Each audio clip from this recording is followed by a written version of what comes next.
भयनगर में योगी अमृत के इस प्रयोग को देख हैरान सभी लोग हिचकिचाकर पीछे हटने लगे। उन्हें श्रावणी के नाम से जुड़ी हर चीज से डर था। फिर ये तो मंत्रों से बंधा उसका जीवित खून था। वहीं योगी अमृत जंगल में कैद हो चुकी उन आत्माओं की अनुपस्थिति का फायदा उठाकर जल्दी से जल्दी ये यज्ञ संपन्न कर लेना चाहते थे। उन्होंने तुरंत खून के इस पात्र को यज्ञ बेदी पर रखा और मंत्र पढ़ना शुरू कर दिया। पर तभी चौधरी चरण सिंह अपने चमचों के साथ वहां आ पहुंचा। सबका ध्यान उस ओर गया। अपनी बड़ी बड़ी मूंछों को ताव देता हुआ चौधरी चरण सिंह हवन कुंड की तरफ बढ़ा।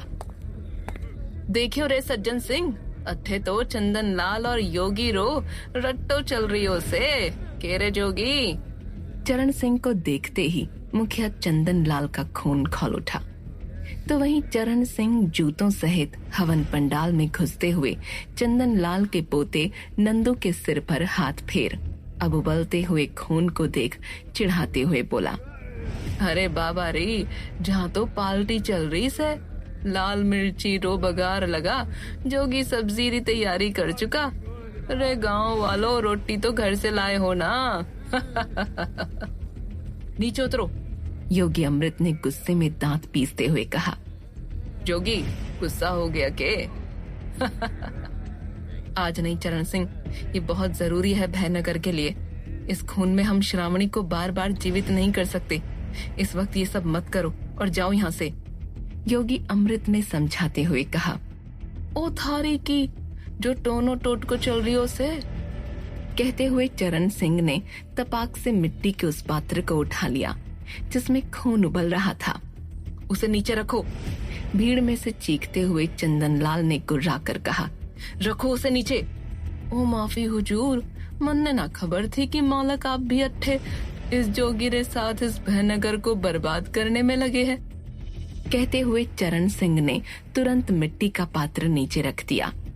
अब ऊंची आवाज में डांटते हुए कहा, मगर तुम गांव वालों अंधे हो गए हो क्या सबके सब? अट्ठे उस बावड़ी छोरी भूतिया श्रावणी रे खून का खेल चल रहा है और तुम सब देखने आए हो।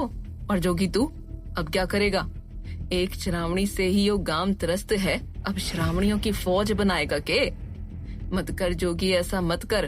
कहते हुए चरण सिंह ने योगी अमृत के सामने हाथ जोड़ लिए। बंद करो लोगों को बरगलाना। मुखिया चंदन लाल भी गुस्से में लाल हो हवन पंडाल में चढ़ाए। भौहें तान कर चरण सिंह पलटा और अगले ही पल नाटकीय तरीके से चंदन लाल के सामने हाथ जोड़ बोला, हो माफी मालक, अब आप तो ठहरे मुखिया, अब आपके सामने तो हम पानी कम चाय, मगर इस गांव की खातिर ये सब नहीं देखा जाता। अरे जो इस भयनगर में इतना कालापन लाई है, जिसका वो श्राप। चुप। श्राप सुनते ही चंदन लाल ने चरण सिंह को चुप कराते हुए कहा। श्राप के बारे में सुन केशव का शरीर भी ठंडा पड़ गया। श्रावणी के उस भयानक श्राप के बारे में सिर्फ कुछ ही लोगों को पता था। चरण सिंह ने भी बात को संभालने का नाटक करते हुए कहा, जी नहीं बात करते शराबरी, पर गांव वालों क्या उस चुड़ैल, माफ करना केशव। चरण सिंह फिर बोला, क्या उस छोरी रेस खून से खेल कर हम किसी नई परेशानी को न्योता नहीं दे रहे? क्या भयनगर फिर खूनरी होली में तो ना डूब जाएगा? तो सोचना हमें ही है। तुम खून की बात करते हो? तुम? चंदन लाल की आंखों में रोष था। जिसके हाथों में खुद मेरी। कहते हुए चंदन लाल की आंखों से गुस्से के आंसू फूट पड़े। वहीं चरण सिंह ने ये सुन नजरें चुराते हुए यहाँ वहां देख बात टालने की कोशिश की। योगी अमृत खड़े हो अब चंदन लाल को समझाने लगे। मुखिया, ये समय इन बातों का नहीं है, हमें जल्द से जल्द हवन शुरू करना होगा। कहते हुए योगी अमृत फिर यज्ञ कुंड की ओर पलटे, मगर हवन बेदी पर अब उस उबलते खून का पात्र नहीं था। सभी लोगों के चेहरों की हवाइयां उड़ गईं। सभी ने पागलों की तरह इधर उधर ढूंढा, मगर वो पात्र कहीं नहीं था। घबराए योगी अमृत की सांसें तेज हो गईं। तभी चंदन लाल चिल्लाया, नंदू, नंदू कहाँ है? नंदू भी अपनी जगह पर नहीं था। अभी 2 पल पहले ही तो यज्ञ कुंड के पास लेटा था।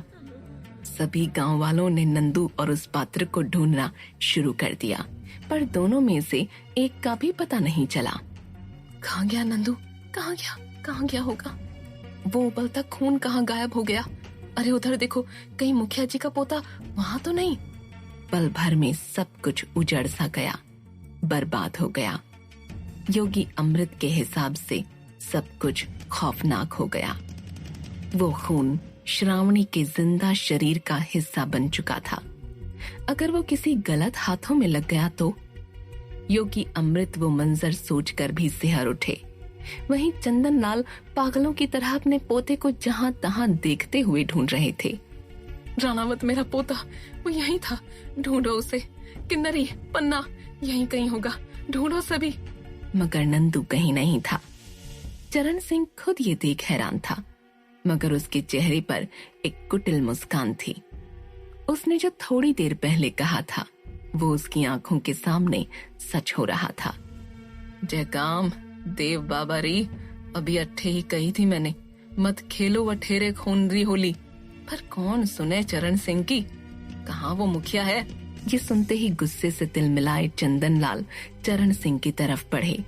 हवन बेदी पर रखा चाकू चंदन लाल ने उठाया ही था कि तभी पीछे से चीखने चिल्लाने की आवाज आने लगी। सब पलटे। मुखिया चंदन लाल के नौकर पन्ना का कटा सिर लुढ़कता हुआ हवन बेदी की तरफ आ रहा था। ये देख हर तरफ सन्नाटा छा गया।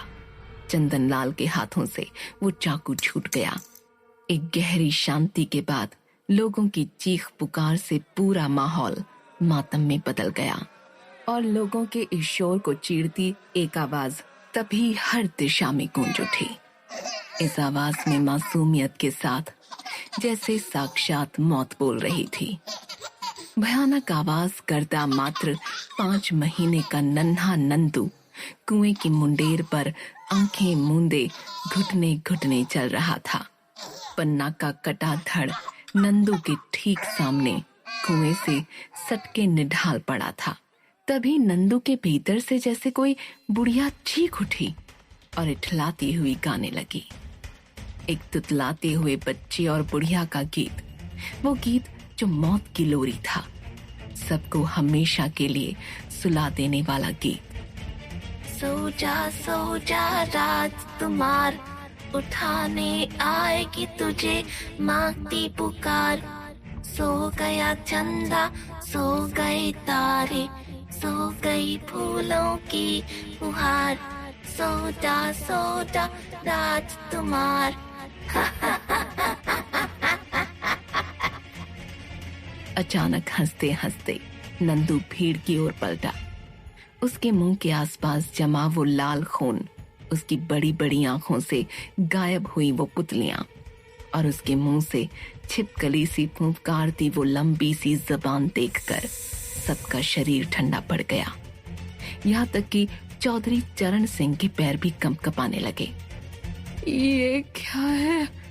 वहीं सभी के चेहरे पर ये डर देख नंदू के चेहरे पर एक सुकून फैल गया। मगर अगले ही पल वो झपटता हुआ अब पन्ना के कटे हुए धड़ से बह रहे खून को अपनी लंबी जबान से चाटने लगा। उसके गले को दांतों से नोचता नंदू किसी जंगली जानवर की तरह उसे चीरने फाड़ने लगा। ये देख रोते हुए चंदन लाल की चीख निकल गई, नंदू! मगर नंदू चेहरे पर मासूमियत लिए पन्ना का खून चाटे जा रहा था। सज्जन सिंह, फेंक दे इस छोरे को कुएं में ही। दबी आवाज में चरण सिंह ने अपने चमचे को डरते हुए इशारा किया। डरते हुए ही सही, मगर अपने मालिक के आदेश का पालन करने आगे बढ़े सज्जन सिंह ने पीछे से नंदू पर हमला करना चाहा। चंदन लाल चिल्लाया, नहीं! मगर तभी नंदू का सिर उसके गर्दन पर 360 डिग्री गोल घूम गया। सज्जन काका, कैसे हो आप? सज्जन सिंह घबरा कर चिल्ला उठा।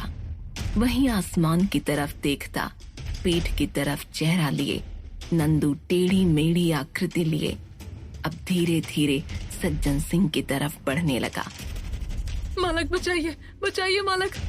मगर तभी नंदू का छोटा मगर डरावना शरीर मुंडेर से उछलकर सीधे सज्जन सिंह की छाती पर छिपकली सा चिपक गया। बचाओ बचाओ। वहीं नंदू चेहरे पर मासूमियत लिए गर्दन टेढ़ी करके उसे मुस्कुराते हुए देखने लगा। काका मेरे साथ खेलोगे? नहीं नहीं। बिना पुतलियों की नंदू की उन डरावनी आंखों में अचानक खून के लाल डोरे उभर आए। गुस्से में उसकी सभी नसें फूलती हुई उसके शरीर पर उफनती हुई दिखने लगीं और अगले ही पल नंदू ने अपनी तेज लंबी जुबान से सज्जन सिंह की गर्दन पर वार किया। सज्जन सिंह की गर्दन कटकर जमीन पर आ गिरी और अब लुढ़कते हुए चरण सिंह के पैरों पर जा गिरी। डर के मारे चरण सिंह सहित वहां मौजूद सभी लोग चीखने चिल्लाने लगे, तो वहीं सज्जन सिंह के धड़ से चिपके नंदू को ये देख मजा आ रहा था। वो हंसता हुआ ये भगदड़ देख रहा था, पर अचानक कहीं से उसके चेहरे पर पानी की कुछ बूंदें आईं और उसका चेहरा झुलसने लगा। दर्द से तड़पते नंदू का संतुलन बिगड़ा और वो सज्जन सिंह के धड़ से फिसल सीधा कुएं में गिरा।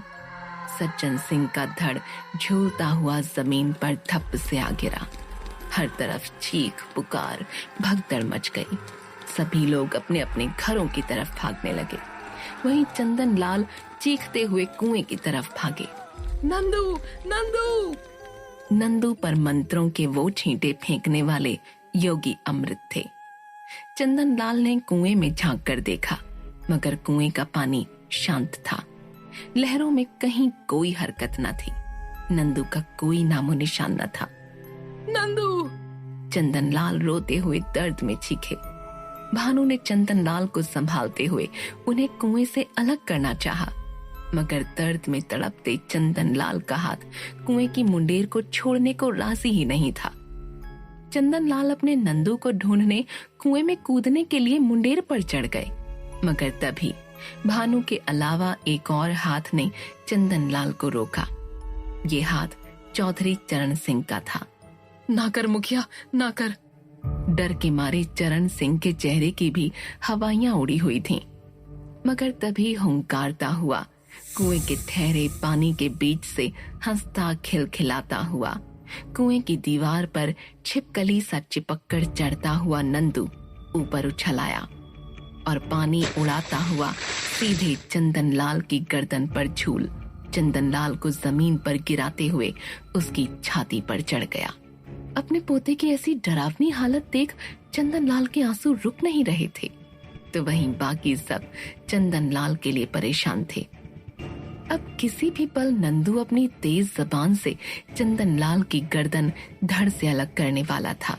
तब तक उधर चरण सिंह जल्दी से अपनी मोटर में बैठ गया और अब नंदू का ध्यान भटकाने के लिए उसने नंदू पर एक छोटा सा पत्थर फेंक दिया।